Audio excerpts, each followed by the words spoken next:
Good afternoon. Welcome to the National Association of Wholesaler-Distributors webinar, Revenue Accelerators, Motion's Inside Sales Team. First, I'd like to thank our generous sponsor today, Sparks IQ. Sparks IQ solves business challenges by enabling data-driven decisions and equipping frontline sales teams with skills to accelerate results.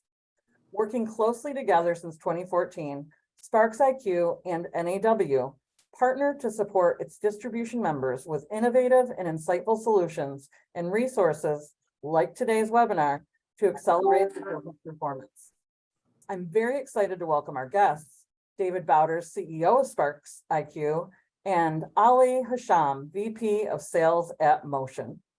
As CEO of Sparks IQ, David Bowders has been committed to helping companies accelerate sales and profitability with the right analytics, tools, and complementary skills training since he founded the company in 1993. As VP of Sales Excellence at Motion, Ali Hasham has been focused on driving sales growth using inside sales resources within the organization. In addition, Ali has recently expanded his role to drive sales force effectiveness across the entire sales organization. A couple of things to note. If you'd like to ask questions, please submit them via the Q&A function on the bottom of your screen. And this webinar is being recorded and will be posted in NAW's digital warehouse at a later date. David, Ali, what do you have for us today? Well, welcome, and it's great to have Ali with us. We're going to talk about how Motion's outbound calling inside sales team has created a new force for revenue acceleration at Motion. And really, it's been an interesting journey, and I think we'll just kick it off by asking Ali, tell us a little bit about yourself and how you came to this role at Motion. Yeah, no, appreciate the intro, and really excited to be able to spend time with all of you here this afternoon. So I've been with Motion now 3.5 years. Again, like you mentioned, have had responsibility for building out the inside sales team. So prior to Motion, I had the opportunity to build out inside sales teams for two other large organizations. One was Wholesaler-Distributors, again, large Fortune 200 organization. And the last one prior to Motion was a company called Truck Pro, which was a private equity-based organization. So I was actually one of the many investors, as well as a member of the leadership team tasked to build out inside sales there. And then once the exit event happened, I had the opportunity, obviously, to exit out, cash out, and I wanted to get back into an opportunity where I could contribute to driving effectiveness more longer term, which is where I started to reach out to companies in the B2B space, and Motion was one of the ones that I came across, connected with James Howe, who is our now Chief Commercial Officer and our Chief Technical Officer. Had a conversation, had the opportunity to meet with him and the rest of the leadership team. And it was, the conversation we had was very timely because Motion was on a journey to be able to drive organic sales. And I was looking to be part of a company where I can really, build and create something that was long-term. And rest is history. The inside sales team has grown dramatically, and we've had a ton of success. And we've got plans to keep growing and expanding here at Motion. So a lot of executives, when they think about organic sales growth, it's kind of difficult to really figure out how would we accelerate organic growth, because so many sales teams have what I call the Wild West approach to selling, which means they show up each day, they spend their time as they wish, they call on however many or however few customers they choose to, and they don't really have a formalized call planning process. They don't have formalized sales process. So what's different about the outbound calling inside sales team? What is it that predictably produces faster revenue growth? Yeah, I think it's a few different things. One, it's identifying the right sales talent. It's having the right the sales process, the right approach, having a high level of accountability, visibility on performance, and I would say last, but also pretty important, is being able to incentivize these individuals based on driving incremental growth, which is one of the biggest things that you got to look at when you're building and adding a team like this. Yeah, I think one of the things we know from working with Motion is that there's just a ton of accounts that get assigned to the field sales teams. Some of them will have 50, 100, 150, 200 accounts. And practically speaking, they can only call on maybe 20 or 30 accounts with, a level of rigor, let's say. So how is it that the inside sales team starts to leverage that fact to drive faster revenue growth?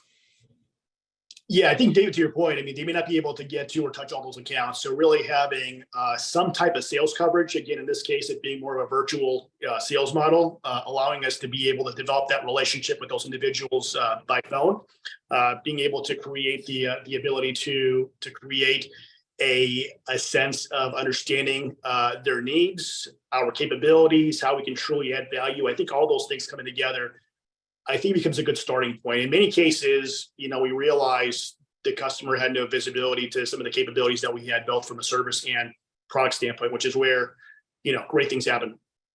You talked about virtual selling. Obviously, for teams that are based in the field, virtual was kind of one of those things that COVID enforced on them, if you will.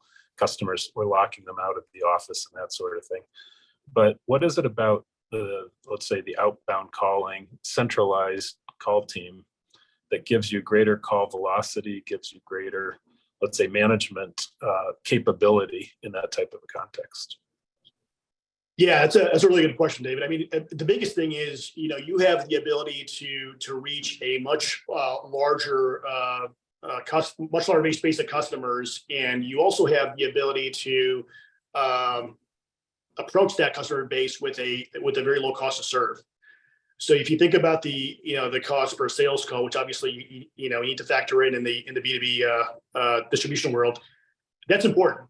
The fact that not only is it the cost to serve, but two, having the opportunity to really foster that relationship and really create something where we can make that connection, keep the Motion name in front of the customer, I think goes a long way, versus someone not being able to physically get out there. I think some type of connection, whether it's, via email, via phone, I think those things have a big impact in being able to connect the dots for the customer back to Motion. How does the call velocity compare between the outbound team and the field sales team? How many calls per hour, let's say, or per day does an outbound caller do? Yeah, there's a significant difference there. So if you think about what a outside salesperson may do, I mean, to me, 6 to 8 customer calls a day would likely be, I would think, the average. Whereas the inside sales team is likely making sometimes 60, sometimes 70 calls a day, and probably having a conversation with maybe 15, 16, 18 decision makers when they're making those phone calls. So to me, the connection factor much higher, and I think the fact of the time that's being spent, there's a much greater return for both the customer and for Motion in being able to understand their needs, their requirements, and us being able to communicate ways we can serve them via phone call versus being able to physically go out there and spend maybe 20, 30, 40 minutes in time. Whereas, the average, phone call with the inside sales team may be, 4, 5, 6, 7 minutes in length. So very different. So I think that's an important fact because that helps to understand how it relates to the field sales team. The field sales team is having deeper, more, let's say, application-based conversations with the customer, whereas the outbound inside sales team, their job is more spotting product gaps, upsell, cross-sell, overdue products, things like that. When you think about the importance of what buyers are saying now, buyers are saying, even though COVID's over, they want to deal with sellers more often in a virtual format. And even though there's obviously field-based work where being on site is indispensable, there's a lot of that old calling pattern that frankly the buyers don't want anymore. If they don't have a field-based problem, they just have to talk business and outcomes they're trying to drive. They don't necessarily need to see somebody face to face. And so I think what buyers are saying is we've got to start figuring out what's the right length, what's the right format of conversation to drive revenue. One of the things, we did have one client who told us that it really surprised us, and we've actually had a few since then, that they didn't want to ever build a distribution business that had an outside sales team. And I kind of raised my eyebrows and I said, why would you do that? And in the industries they were talking about, they said, most important thing for us in managing sales performance is being able to manage our sellers. And what we found with the field-based sellers is although they have all kinds of great value in the marketplace, it's very hard to manage them. It's very hard to enforce process. It's very hard to build consistency. Can you talk a little bit about how that's different for Motion's inside sales team? What are the process, or how do you bring more consistency to workflow on a daily basis? Yeah. So, I mean, one of the biggest things is training. I mean, we have a philosophy that training is something that you do versus something that you did. It's a ongoing process. We have a process where every individual on our sales team is going through role playing every single day. To me, this is kind of like a warm up as you're comparing to go down to a basketball court or a football field. You've got to have a process where you're practicing consistently some of the basics, right? Even though in many cases the basics are boring, but you got to do it to be able to get better and better at what you do. So, one part of it is the daily training regimen. The other piece of it is the tracking, the scoreboard, the accountability. We have a leaderboard that goes out every single day, top to bottom, that shows overall performance of that team. Again, if the individual's having a phenomenal day, they're on there. If they're not, they're on there, right? So it's full transparency across the board, including being able to track and measure, effort, which is really the number of calls that they're making as well. So being able to understand productivity, being able to understand effectiveness, having a process where we're able to constantly, train and get better. And most of all, being able to take some of the best practices that exist at the individual level and really being able to extend that across the team. I mean, that's a really big benefit of one of the things that we do is if someone's done something really well, most cases that is applicable across the entire organization or that team. So being able to have that function in place allows us to really learn from the best and extend that across the team. So when you think about it, it's when you formalize process, which the outbound calling inside team lends itself to, because it's everybody's under one roof. They're able to, really have, let's say, more coherent culture in that sense. But formalizing the process allows you to also formalize the KPIs. And then once you formalize the KPIs, you've got the ability to drive a Six Sigma continuous improvement process, identify the outliers, the good outliers, the bad outliers, understand what's driving that, and continuously re-engineer what you're doing to deliver a higher outcome. We use the analogy of football. And one of the things I find interesting about the outbound calling teams, because so much of what they do, not all of what they do, but a lot of what they do is what we call cold calling. And I always find it fascinating that so many field sales teams don't really want to do cold calling. They like their warm relationships they already have. And a lot of companies struggle with trying to get their outside teams to actually start prospecting and driving new conversations. It's really legend in the industry how hard it is to get people to do that. Talk a little bit about the line of scrimmage, as I call it in football, those first moments of engagement with a prospect and how important it is to have a team that knows how to master the line of scrimmage. Yeah, I think everything you mentioned, David, is spot on. To me, a seller only gets better at a certain part of that selling process if they're repeating it, practicing it, if they're doing it consistently every day. And to me, if you're an outside seller and you've got an existing book of business, you're not practicing that new customer acquisition cold calling approach. So the only way you get better with that is actually being able to do that day in and day out. Having a process where individuals are practicing, they're going through the scrimmage, as you say, and developing that sense of expertise. And by the way, the other piece of it is really having and building in time capacity to actually do so. Because if you think about the cold calling process with the stats I mentioned earlier, you're not going to get to a live conversation with every phone call, right? So you've got to be able to keep, taking shots on the goal line to be able to increase your chances of success. Because one or two phone calls isn't going to do it.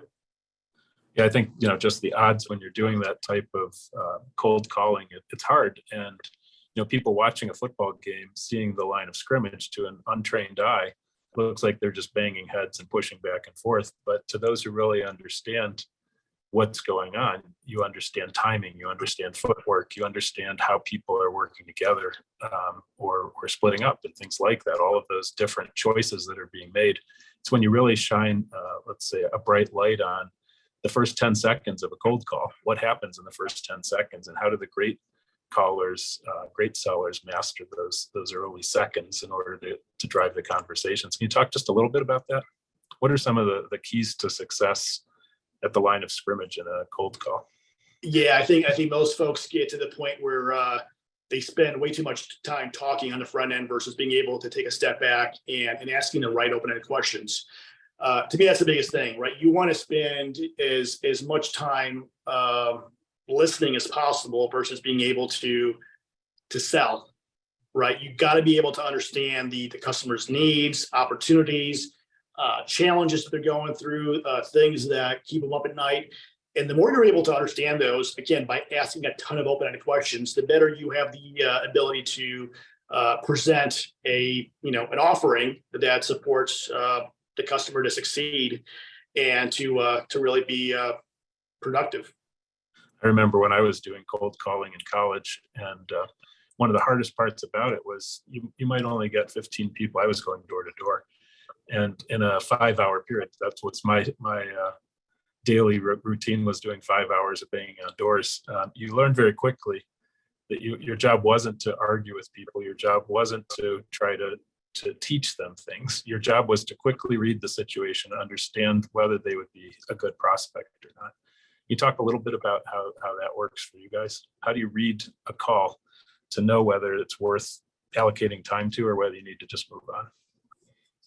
Yeah, that's a good question. I would say that, the biggest thing is really understanding. Does the product offering that we have, does the service offering that we have, create value for the customer at the end of the day, right?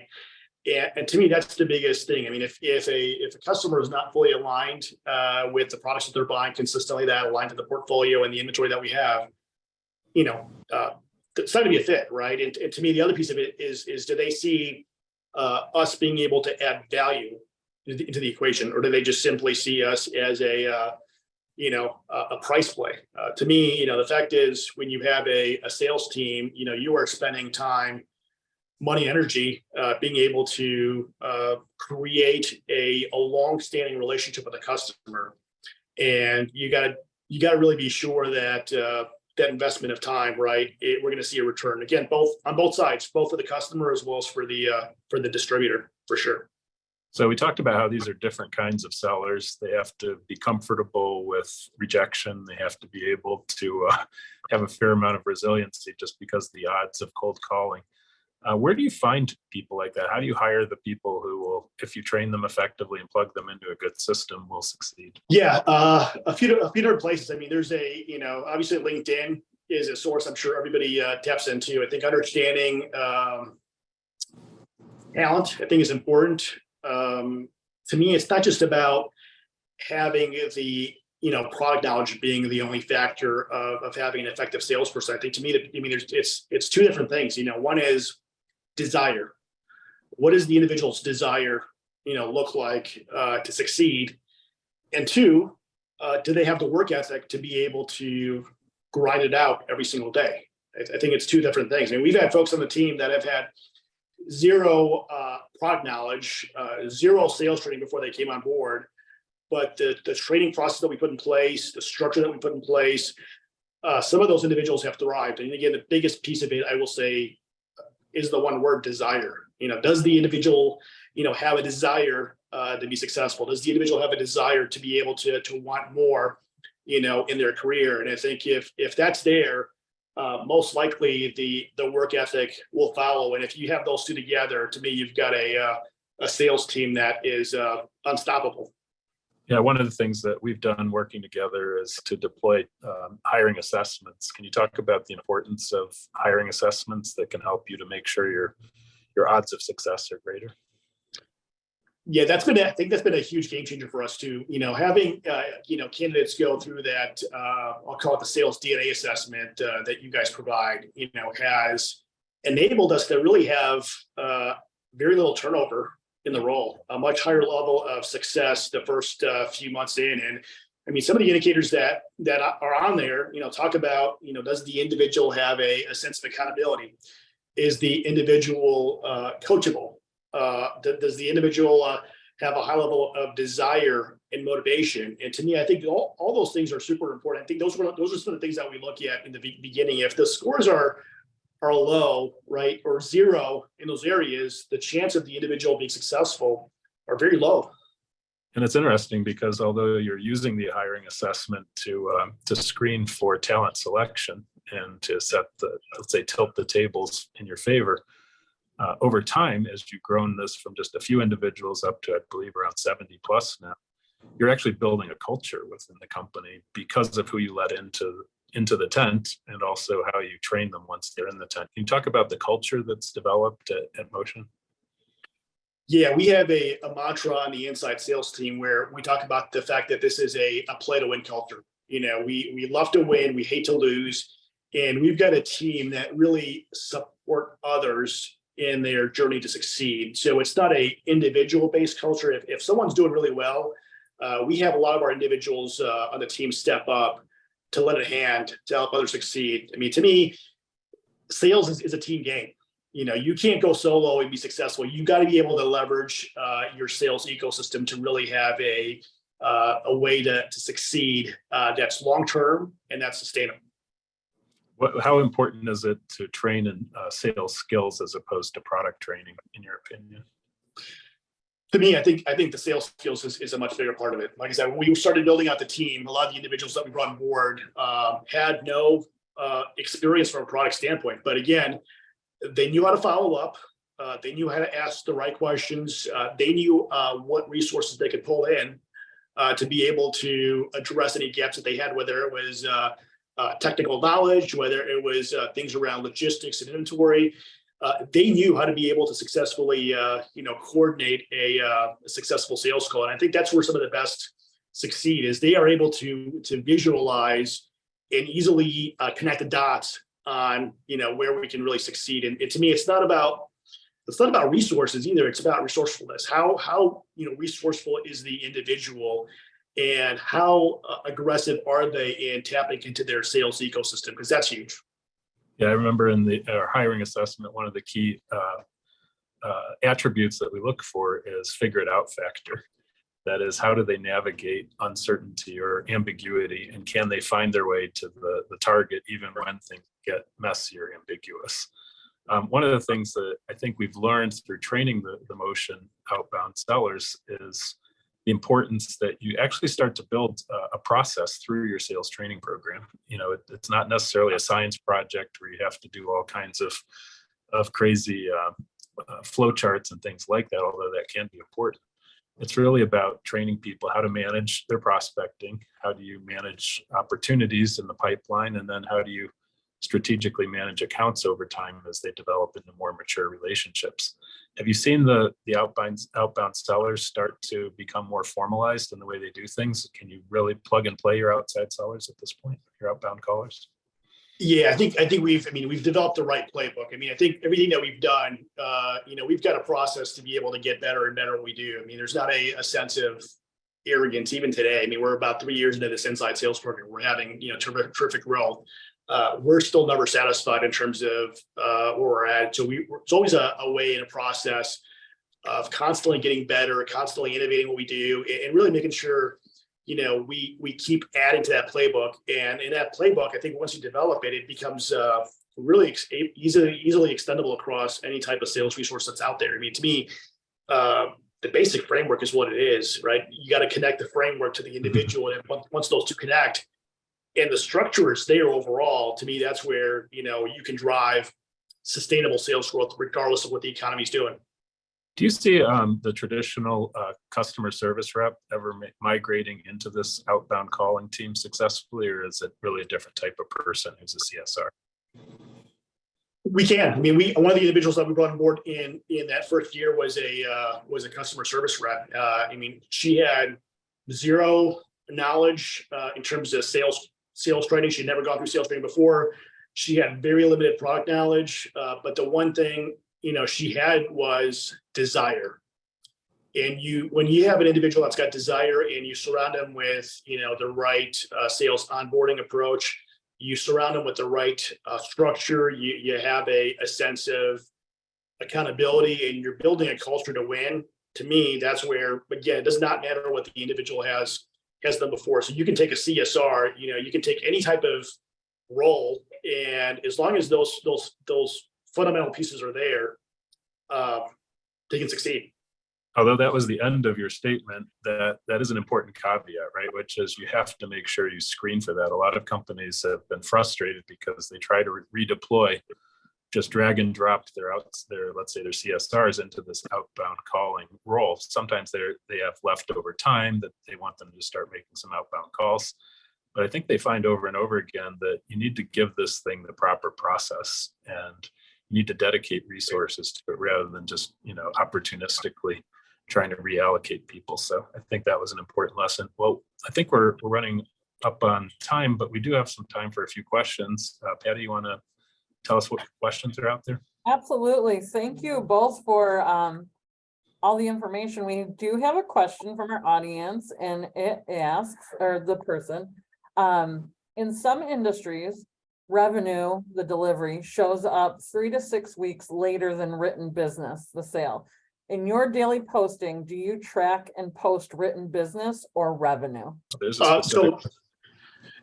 So for us, again, we look at it both ways. I mean, we're tracking the daily new quoting opportunities, and we're tracking invoiced activity. We're also tracking bookings. I think you got to be able to measure it all different ways and be able to see, are we making progress in all those areas? So again, we look at it all different ways, and sometimes there is a little bit of a delay in terms of the actual phone call and then the impact that you see. But other times, you may end up calling the customer at the right time where they've got a need. And to me, that's where my earlier statement comes into play is you've got to, as long as you're taking more and more shots on the goal line, that's where you're going to have a lot more success. So you got to keep shooting. Next question. How does an outbound calling team help penetrate new markets?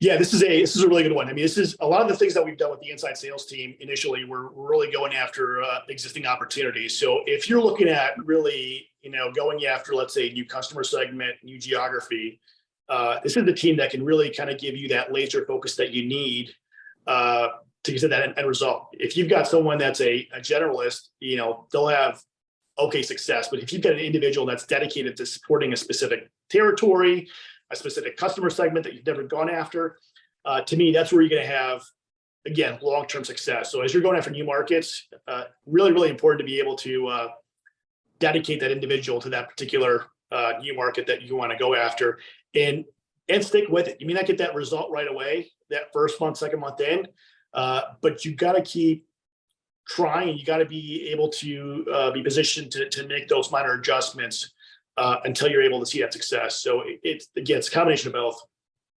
I got a question from Cliff. And Cliff asks, what software, ERP, CRM, and or BI? What tools are you using for your team? Yeah, I mean, we've got, I'll say, a cloud-based provider that we're using that's really B2B distributor focused. We've been able to work with these individuals to get some of the data that feeds to our inside sales team, where we can really have, I would say, a very targeted phone conversation with the individual, understanding not just the specific product categories that we're not really selling to the customer, but also, thinking about products that the customer may have stopped buying, products that they are overdue to be able to purchase. There is just a ton of opportunity by really taking, this data, putting it into the right platform and having a terrific, well-trained salesperson go after it. I mean, to me, you combine a great salesperson with data analytics and a great tool, that's going to create sustainable success. So hope that answered the question. Yeah, thank you. I think we're just about up on time. So I just want to thank you, Ali, and I'll turn it back over to Patty. Well, David, Ali, thank you both for taking time out of your very busy schedules. I think it's so neat that we can all be in different time zones and different states and come together to provide resources like this for NAW members. I'm sure that everyone who tuned in, all the distributors and executives have a lot to think about now. I'd like to give one more thank you to Sparks IQ. Your partnership is very valuable. And NAW's mission to transform the wholesale distribution industry begins with all of you. Please contact us to learn more about the services, events, educational resources, innovation, and advocacy that NAW provides for our members. Thank you all very much and have a wonderful afternoon.